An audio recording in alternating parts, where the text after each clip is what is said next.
Bonjour les élèves, aujourd'hui on va en apprendre un peu plus sur les probabilités.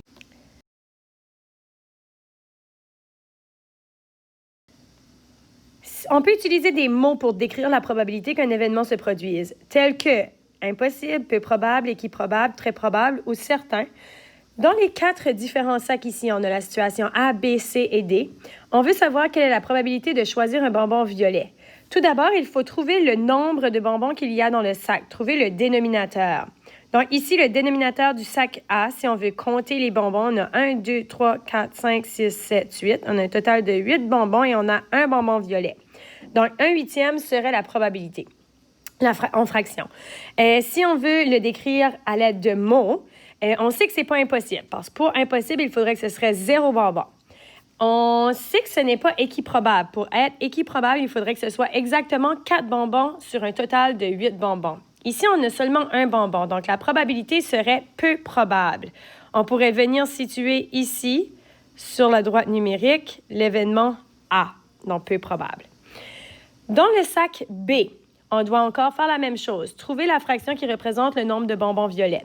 1, 2, 3, 4, 5, 6, 7, 8, 9, 10. On a un total de 10 bonbons en tout.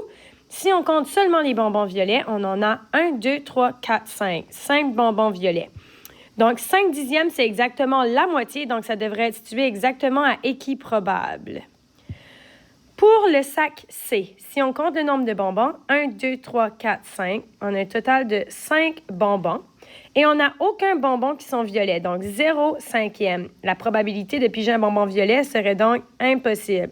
Donc ici, on pourrait placer le C. Je fais un petit point sur ma droite. Et le dernier sac, encore là, on trouve la fraction qui représente les bonbons violets. 1, 2, 3, 4, 5, 6, 7. On a un total de 7 bonbons. Et on a 1, 2, 3, 4, 5 septièmes qui sont des bonbons violets. 5 septièmes, c'est plus que la moitié, donc ça devrait se situer dans la section très probable. Ensuite de ça, on a un deuxième exemple où est-ce qu'on pige des balles. Quelle est la probabilité de piger une balle dans un contenant? Donc, premièrement, tu dois ressortir tous les résultats possibles. Ici, on pourrait avoir des bonbons rouges, des bonbons jaunes et des bonbons verts. Ce sont nos 3 options. Quelle est la probabilité en fraction de piger une balle jaune? En tout, on a 8 balles et 3 d'entre elles sont jaunes. Donc, 3/8 serait la fraction qui représente la balle jaune. Si on la situe sur l'échelle de probabilité, 3/8, c'est plus petit que équiprobable. Donc, je vais le mettre de l'autre côté du milieu. Donc, je pourrais écrire un petit J pour dire jaune. Finalement, si on choisit au hasard un bonbon de M&M parmi les choix suivants, donc 1 vert, 2 orange, 4 rouge, 5 brun et 1, 2, 3, 4, 5, 6, 7, 8 jaune. On veut la probabilité en fraction. Donc, un M&M rouge, en tout, il y en a 4. Oups. On doit compter le total. Donc, 1, 2, 3, 4, 5, 6, 7, 8, 9, 10, 11, 12, 13, 14, 15, 16, 17, 18, 19, 20. En tout, on a 20 M&M. Donc, un rouge, ce serait 4/20.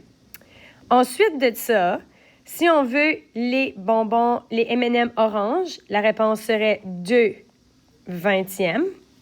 Si on veut les bonbons bruns, la réponse serait 5/20 encore.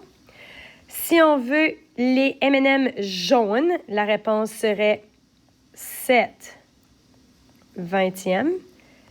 Les M&M verts, 1/20. Un M&M autre qu'un M&M jaune, ça veut dire toutes les autres couleurs. Encore là, mon dénominateur reste 20.